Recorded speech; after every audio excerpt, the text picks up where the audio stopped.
For some, it's a fun school sport. And for others, it's a passion or even a future career. When I grow up, I would love to be a professional soccer player. I sometimes see myself one day being one of the strikers or the defenders. One day I wish I could play in the World Cup. When it comes to soccer, or football as it's known in most places, it doesn't get any bigger than the FIFA World Cup. It's the most watched sporting event in the world. To call it popular is a bit of an understatement. FIFA reckons 3.2 billion people watched the last World Cup in 2014, which is approaching half the world's population. And the hype is even reaching beyond planet Earth.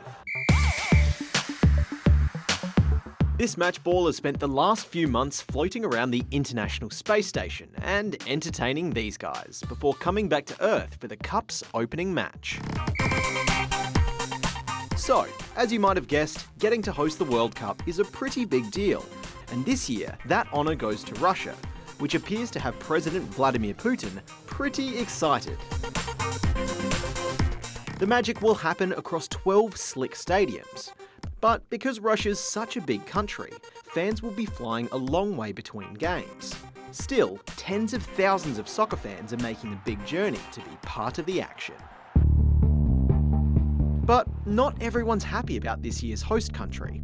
In the past few years, Russia's drawn a lot of criticism from other countries for its role in spy scandals, international conflicts, and the shooting down of a passenger plane over the Ukraine. Because of that, official representatives of the Australian and UK governments have decided not to join their teams over at the World Cup. There are some worries that tensions between Russia and other countries could lead to bad behaviour by fans at matches. But Russia says spectators have nothing to worry about. Away from the controversy, the teams are training hard. Our Aussie Socceroos are one of the 32 teams that have qualified. Our youngest and newest player, 19-year-old Daniel Arzani, is also the youngest in the entire comp. His parents were pretty chuffed when they heard the news. We all cried. So happy, so proud. And I hope that he will make Australia proud too. But while his career kicks off, superstar striker Timmy Cahill's is winding down. This will likely be his last World Cup, and if he scores, he'll become one of just 4 players in history to have kicked goals in 4 World Cups.